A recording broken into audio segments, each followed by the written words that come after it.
Peace and blessings, fam. Hope all is well.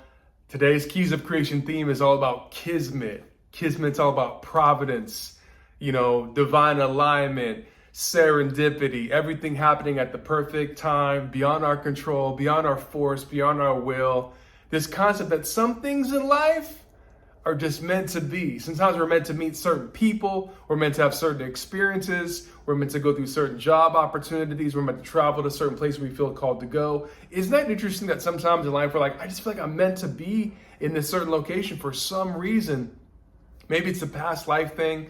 Maybe it's a this life thing. I mean, I know like certain pieces of land, for example, have, ley lines that's connected to them. They have latitude and longitude points, of course, but they also have like aquifers and crystals, and like there's a connection to the soil of that land that's really powerful. And the alignment of that exact space is how we tune into our astrology. Our astrology is based on where you are in the planet when you're born.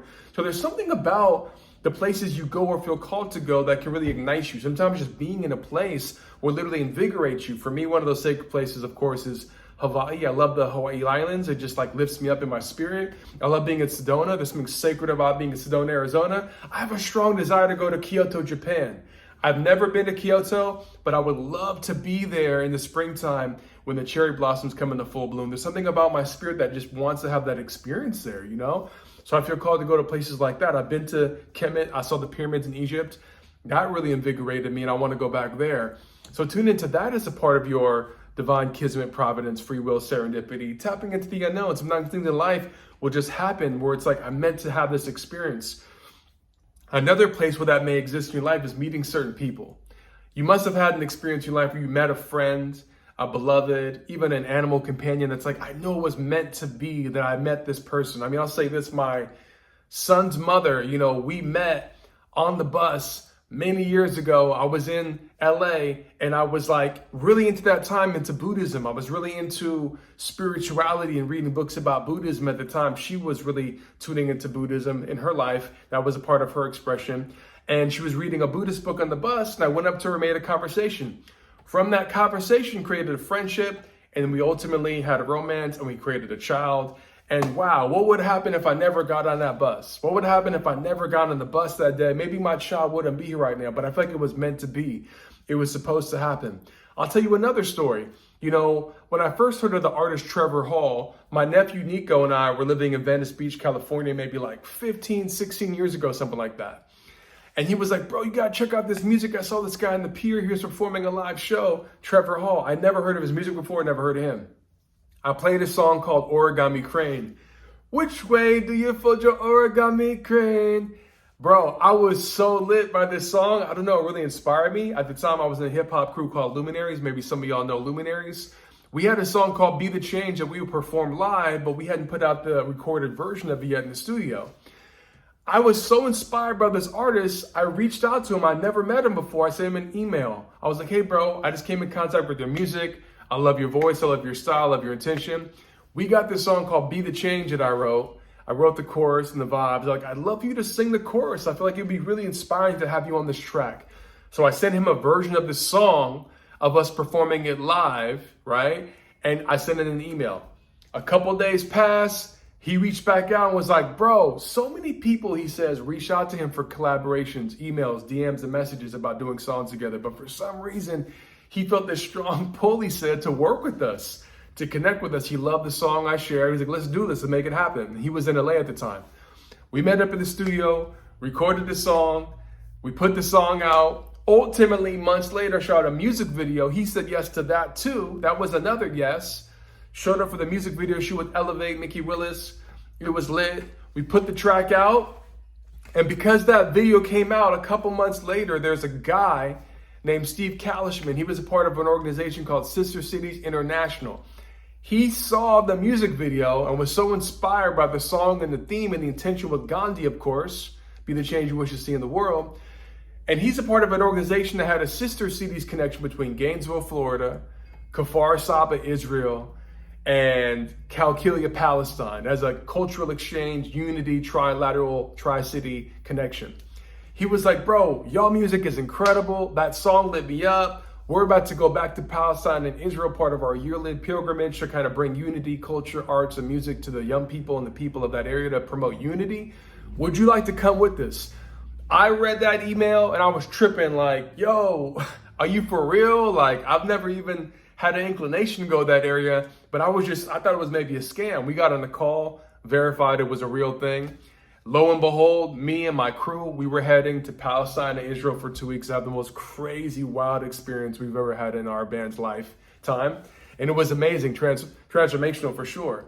And it just felt like we were supposed to be there. It felt like it was meant to be, beyond our control, beyond our desires, our intention, our wishes. We were supposed to be there to have an experience. And I feel like there's so many things in life that draw us to this kismet, to this feeling of like, it's just meant to be, it's meant to happen, it's meant to occur beyond our desires or not.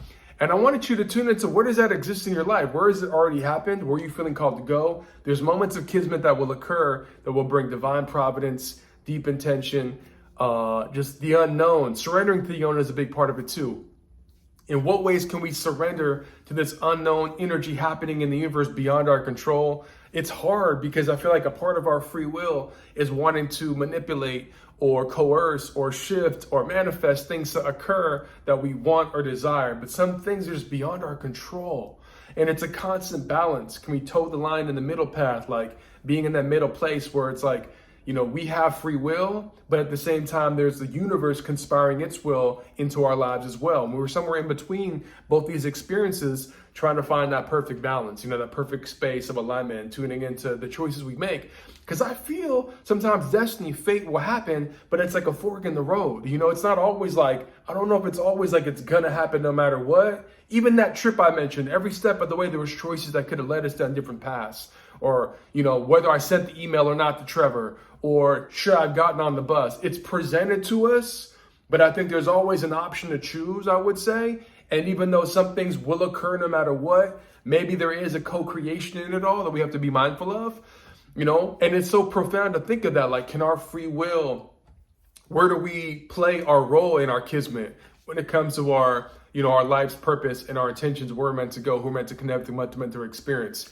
So there is a deep surrender to the unknown. There is a deep trust. There is an allowance. There is like a willingness to be guided on the journey that will, you know, reveal different paths and different opportunities and different potential timelines that could exist along the path. Now, the question is, look, how does this all pertain to your creative expression? In what ways does this truly relate to your ability to write songs and poetry and open up your voice and be seen and expressed? Because for me, like, music, of course, is medicine. The whole Keys of Kreation community is all about creating a safe space for people to truly confront these stories that we go through in life and make them into songs, into poetry, into words of affirmation and transformation for healing of oneself and others.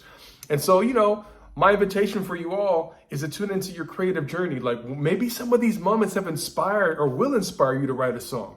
Maybe some of these moments will inspire you to create a poem or a manifesto or an affirmation or a free write even around this intention and topic. And that's what we're going to do in this week's session. It's all about tapping into this creative energy that occurs inside of our lives and utilizing it to make something beautiful out of it. Because sometimes, you know, the most difficult situations that we go through in life, the most challenging, the most transformational ones can become the best songs.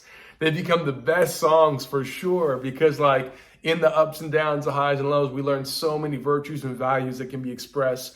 And I think that's why we go through situations that aren't inherently good, bad, right, or wrong, but they teach us a lot, whether it's a very vibrant, beautiful, joyful day or a very challenging, difficult day for the soul. They say sometimes the most difficult days are the best day for your soul because you grow so much. So tune into where Kismet has happened in your life, where it's happening now, and in what ways you can utilize these experiences, these beautiful adventures, these journeys that we go on, and to make them into art, into expression, the creativity, and the songs and the poems.